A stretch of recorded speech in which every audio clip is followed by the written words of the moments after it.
इतना तो तय है कि सिर्फ सरकारी नौकरियों के भरोसे देश के युवाओं की जो रोजगार की समस्या है वो हल नहीं हो सकती है। इसमें जो प्राइवेट सेक्टर है उस प्राइवेट सेक्टर को बड़े भाई की भूमिका निभानी ही होगी।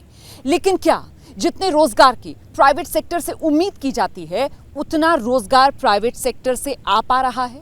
और अगर ऐसा नहीं हो पा रहा तो फिर दिक्कत कहां है? क्या दिक्कत स्किल्ड लेबर की कमी है? ये हैं छत्तीसगढ़ के जगदलपुर के रहने वाले संजय ठाकुर। संजय ठाकुर यहाँ के युवा किसानों में से एक हैं। वे काफी साल से अपने 7 एकड़ के खेत पर खेती करते थे, लेकिन खेती के मौसम की मार पड़ने की वजह से इन्हें अक्सर नुकसान उठाना पड़ता था। आखिरकार इन्होंने खेती छोड़कर पैथोलॉजी लैब चलाने की ट्रेनिंग ली और एक लैब खोल ली। इनके मुताबिक गांव के दूसरे किसान भी ऐसा ही कर रहे हैं। युवाओं ने उस समय खेती मेरे साथ शुरू की थी, लेकिन आज जब मैं उनसे बात करता हूं तो लगभग सभी ने खेती छोड़ दी या जो उन्नत खेती की बात थी उसको छोड़ दिया और वो सारे अब दूसरे तरह के बिजनेस में लग गए हैं। दरअसल देश की एक बड़ी आबादी अनस्किल्ड है, यानी कि उनके पास कोई विशेष हुनर नहीं है। ऐसे में उन्हें खेती मजदूरों से हटकर इंडस्ट्री या फॉर्मल सेक्टर में नौकरी देना मुश्किल होता है। सरकार ने इस दिक्कत को समझते हुए देश के करोड़ों युवाओं को हुनरमंद बनाने के लिए स्किल इंडिया जैसे कई कार्यक्रम चलाए हैं। प्रधानमंत्री कौशल विकास योजनाओं के तहत साल 2018-19 में 20,40,000 लोगों को ट्रेनिंग दी गई। 2019-20 में 45,65,000 लोगों को ट्रेनिंग मिली और 2020-21 में 19,61,000 लोगों को ट्रेनिंग दी गई। कुल मिलाकर सरकार ने 2021 तक 85,66,000 लोगों को ट्रेनिंग दी है। इसके अलावा ITI के जरिए पिछले 3 सालों में सरकार ने 40,24,000, जन शिक्षण संस्थान स्कीम के तहत 9,42,000, नेशनल अप्रेंटिसशिप प्रमोशन स्कीम के तहत 6,60,000 लोगों को ट्रेनिंग दी है। आज ये जरूरी है कि लर्निंग आपकी अर्निंग के साथ ही रुके नहीं। आज दुनिया में स्किल्स की इतनी डिमांड है कि जो स्किल्ड होगा वही ग्रो करेगा। ये बात व्यक्तियों पर भी लागू होती है और देश पर भी लागू होती है।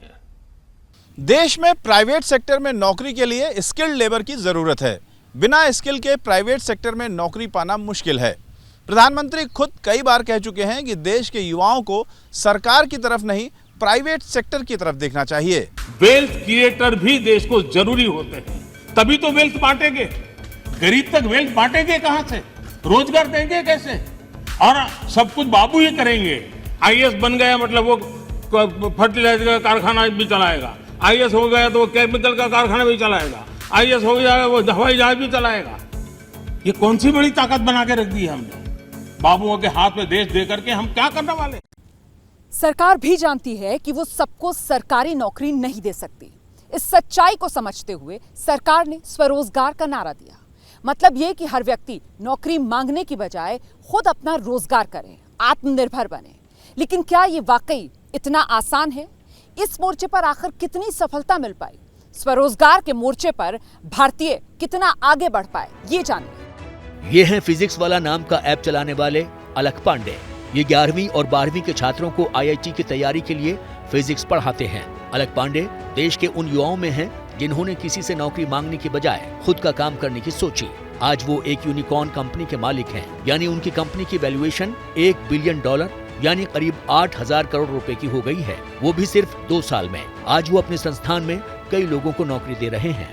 अभी ऐसा है कि वी आर ऑनलाइन फर्स्ट, हम ऑनलाइन को प्रमोट करते हैं क्योंकि वो हर बच्चे तक पहुंच सकती है, क्योंकि वो अफोर्डेबल है। तो हमारा तो प्राइम वही है, पर क्योंकि हमारे बहुत से बच्चे, मैंने कहा ना, हम लोग वही करते हैं जो बच्चे कहते हैं। बच्चों ने डिमांड किया ऑफलाइन भी चाहिए, तो आज हम लोग 20 ऑफलाइन सेंटर भी लेके आ गए। तो कुल हम लोग इस टाइम 13,000 ऑफलाइन बच्चे पढ़ा रहे हैं और 10 लाख ऑनलाइन।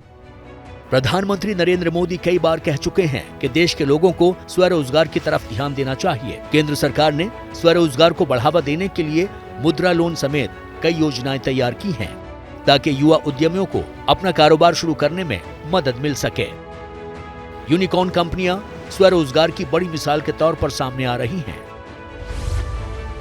इस वक्त देश में 100 यूनिकॉर्न कंपनियां बन चुकी हैं, जिनमें करीब 3,80,000 लोगों को नौकरी मिली है। ऐसा अनुमान है कि 2025 तक देश में 250 यूनिकॉर्न होंगे, जिसमें करीब 9,50,000 लोग काम करेंगे। अगर भारत में 1 करोड़ नौकरियां पैदा करनी है तो इस तरह के 2600 यूनिकॉर्न पैदा करने होंगे। इसी प्रकार का आत्मविश्वास आज भारत के स्टार्टअप्स में है। आज यूनिकॉर्न्स नए भारत की पहचान भी बन रहे हैं।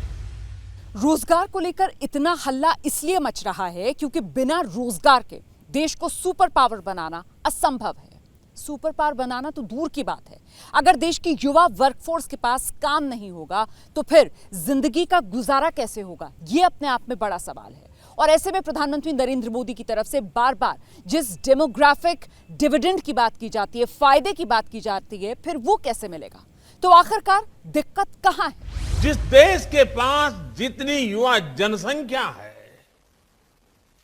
उसके सामर्थ्य को उतना ही बड़ा माना जाता है, उसकी संभावनाओं को उतना ही व्यापक माना जाता है। लेकिन भारत के युवाओं के पास डेमोग्राफिक डिविडेंड के साथ साथ लोकतांत्रिक मूल्य भी है, उनका डेमोक्रेटिक डिविडेंड भी अतुलनीय है। प्रधानमंत्री नरेंद्र मोदी ने देश की युवा आबादी को ध्यान में रखते हुए डेमोग्राफिक डिविडेंड का लाभ उठाने का कई बार जिक्र किया है, लेकिन दिक्कत यह है कि इसका फायदा हम उठा नहीं पा रहे हैं। CII की ताजा रिपोर्ट के मुताबिक पर्याप्त नौकरियों और जरूरी स्किल्ड लेबर के अभाव में देश का डेमोग्राफिक डिविडेंड एक बोझ भी बन सकता है। रिपोर्ट के मुताबिक साल 2020 से लेकर 2050 के बीच भारत में 15 से 64 साल के कामकाजी उम्र वाले समूह में 18 करोड़ नए लोग जुड़ जाएंगे। इसमें 2020-30 के बीच कामकाजी उम्र समूह में 10 करोड़ लोग जुड़ेंगे। फिर 2030-40 में ये संख्या घटकर 6 करोड़ और उसके बाद 2040-50 के बीच 2.1 करोड़ हो जाएगी।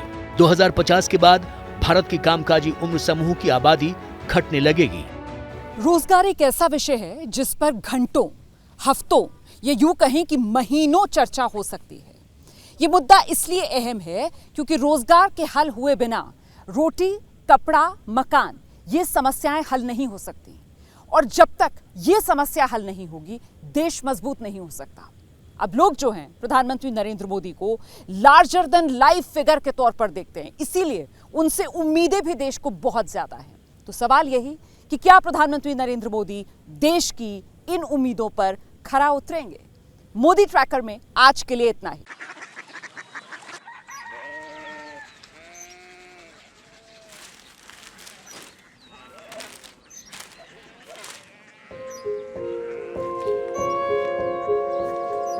बाबा, बाबा, कोरिया सिटी जानी ना।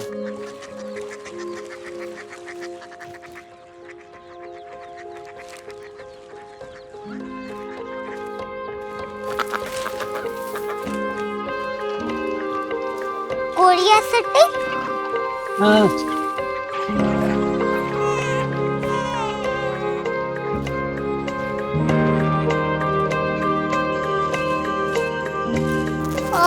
कोरिया सिटी कहाँ पे है? शहर अंग्रेजी लगे हैं।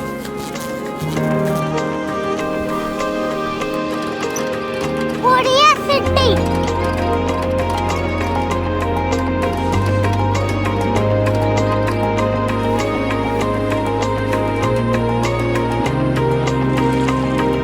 वो बहुत दूर है।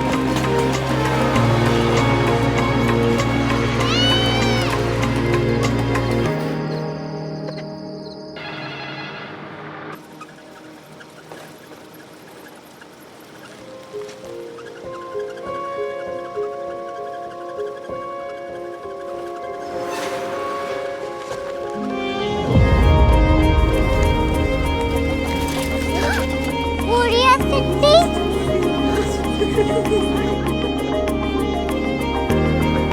दुनिया को कुछ लोग बड़े होते हैं। कोरिया सिटी कहाँ है? प्रोफेसर साहब को पता होगा।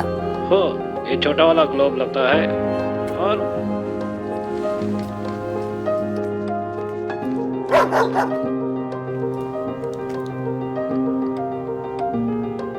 पता नहीं, मेरी बेटी से जाके मिल लो, शायद उसे मालूम हो।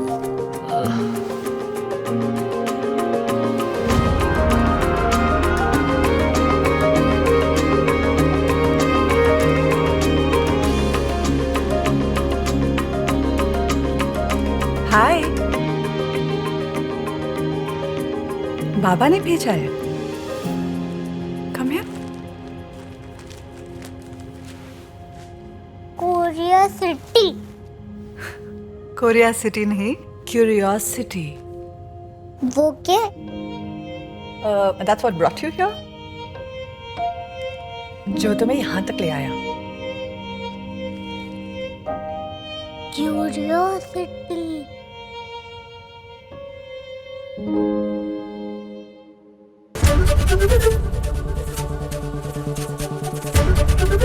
एबीपी न्यूज आपको रखे आगे।